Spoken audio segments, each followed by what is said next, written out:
Dalam rangka melaksanakan Pilkada Serentak tahun 2020, Bawaslu Batanghari bersama pimpinan Forkopimda Kabupaten Batanghari menggelar penandatanganan Fakta Integritas.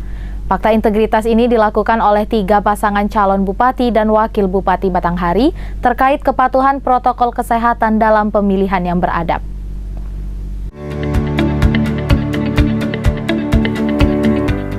Bertempat di gedung BP PAUD di Kamas Provinsi Jambi, Kamis 24 September tahun 2020, Bawaslu Kabupaten Batanghari menggelar penandatanganan Fakta Integritas terhadap pasangan calon Bupati dan Wakil Bupati Batanghari dalam rangka memenuhi protokol kesehatan pada proses pemilihan Bupati dan Wakil Bupati tahun 2020. Penandatanganan Fakta Integritas ini dilaksanakan dengan menerapkan protokol kesehatan COVID-19.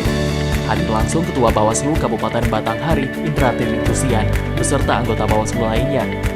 Hadir pula Bupati Batanghari diwakili oleh pejabat Sekda Mulwarman, Ketua DPRD Batanghari Anita Yasmin, Kapolres Batanghari AKBP Heru Ekwanto, perwakilan gugus tugas penanganan COVID-19 Batanghari, Kajari Batanghari Dodi Priyohandoyo, Ketua Pengadilan Negeri Muara Enang Sugiarto, perwakilan Dandim 0415 Batanghari, Ketua KPU Batanghari Abdul Kadir, dan ketiga pasangan calon Bupati dan Wakil Bupati Batanghari beserta perwakilan masing-masing tim kampanye paslon. Sebelum dilakukannya penandatanganan Fakta Integritas, ketiga pasangan calon Bupati dan Wakil Bupati Batanghari secara resmi membacakan Fakta Integritas, yang mana isi dari Fakta Integritas tersebut adalah mendukung program pemerintah dalam penanggulangan virus corona khususnya di Kabupaten Batanghari, serta akan mengampanyekan cara hidup sehat kepada masyarakat dan tidak melakukan kegiatan yang mengundang keramaian pada setiap tahapan pemilu dengan menaati protokol kesehatan COVID-19 yang telah ditetapkan. Kesemuanya disepakati oleh ketiga pasangan calon Bupati dan Wakil Bupati Batanghari demi terjaganya kesehatan masyarakat dan berjalannya pilkada dengan beradab.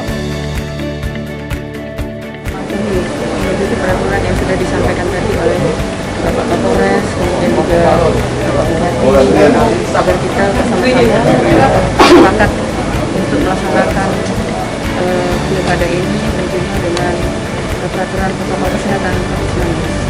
Dan hari ini kita menandatangani Fakta Integritas. Itu sebenarnya cuma wujud legalitas dari komitmen hati kita.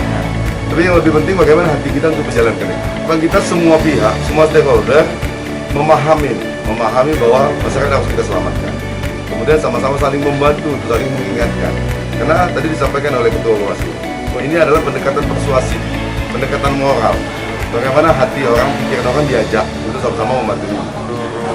Kandidat 3 pasang berkomitmen tidak hanya berkontestasi tetapi juga mengawal dan menjaga bagaimana pandemi ini tidak meluas, terutama diakibatkan oleh kampanye ataupun prosesi pilkada. Karena biar bagaimanapun juga, sebagaimana tadi sudah dikomentasikan, keselamatan masyarakat Batanghari itu utama. Sementara itu, Ketua Bawaslu Batanghari, Indra Tirikusian menerangkan, penandatanganan Fakta Integritas yang dilakukan oleh pasangan calon Bupati dan Wakil Bupati Batanghari bersama Bawaslu dan pimpinan Forkopimda Kabupaten Batanghari merupakan gerakan moralitas dalam melindungi kesehatan masyarakat dan menjaga berjalannya Pilkada Serentak tahun 2020 di tengah kondisi pandemi virus corona.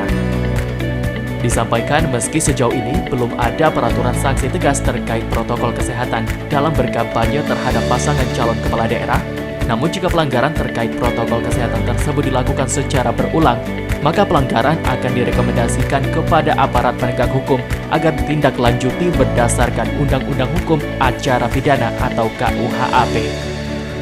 Ini kan sebenarnya ini gerakan moral ya bagi pasangan calon agar mematuhi.